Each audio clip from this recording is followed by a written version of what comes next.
Hi, my name is Lilly, and today I want to have a talk with you. I want to talk to you about the GKPM survival concept. Stay tuned. Okay, the G stands for gear. Obviously, if you have a lot of gear with you, for example, a camping rucksack, survival is going to be very easy. If you're going to have a sleeping bag, a tent, a knife, something to make a fire, and a container, you're good to go. So the more gear you have, the higher is your chance of survival. And most of the videos on YouTube which are about survival are about gear that they take into a survival situation, which is a good thing. So gear is very important, but it happens that you might lose all your gear, or that you are in a survival situation with no gear, not even a knife. And that's where the second principle of this GKPM concept comes in, which is knowledge. So if you have a lot of knowledge, you can, make a bow drill set, for example. If you don't have a lighter, you can make a bow drill set. If you don't have a tarp with you, you can make a natural shelter. If you don't have cordage with you, you can make natural cordage. If you don't have a container with you, you can make some sort of wooden bowl. So there are ways to survive without gear, and gear and knowledge is interchangeable. So the more you know, the less gear you need.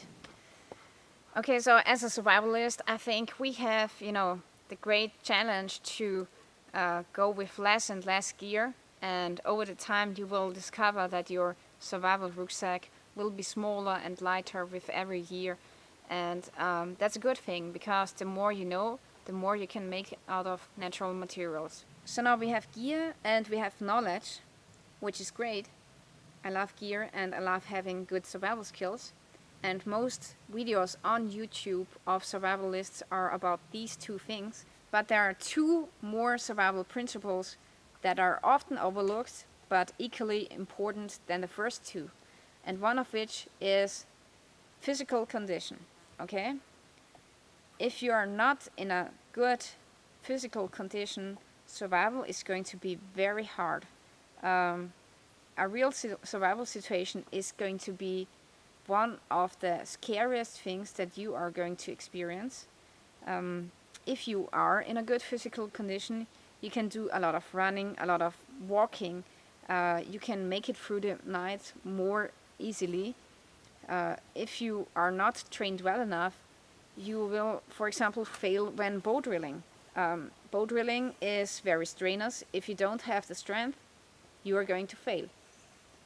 It's very important to maintain your own, physical condition, do some sports, It's not only good for a survival situation, but also for your other life, which is, also very important. So I think that physical fitness is one of the most important things when it comes to a survival situation.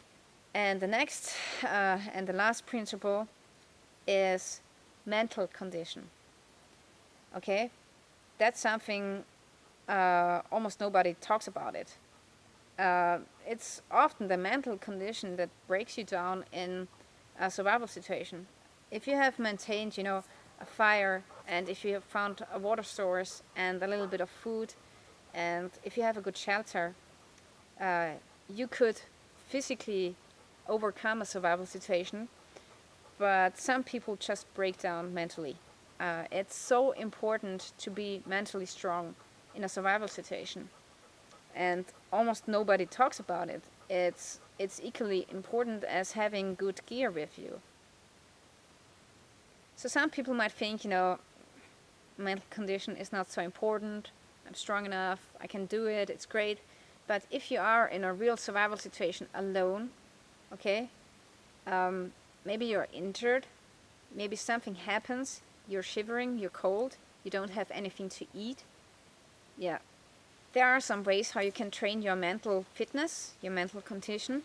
For example, meditation helps. But I like to do something different. Sometimes I choose a task which I don't like. For example, I'm afraid of heights, and a couple of months ago I decided to rappel down from a very high tower with no reason. I just wanted to train my mental ability to get strong and to control my fear. So that's what I did to learn how to cope with my fears. Okay? Honestly, I think we should talk more about physical and mental condition. And if you have something to say to this topic, just leave a comment below. You can follow me on Facebook, Twitter and Instagram, subscribe to my channel if you want to see more, and leave a like if you like this video. I want to thank you for watching. Stay tuned till next time. Bye.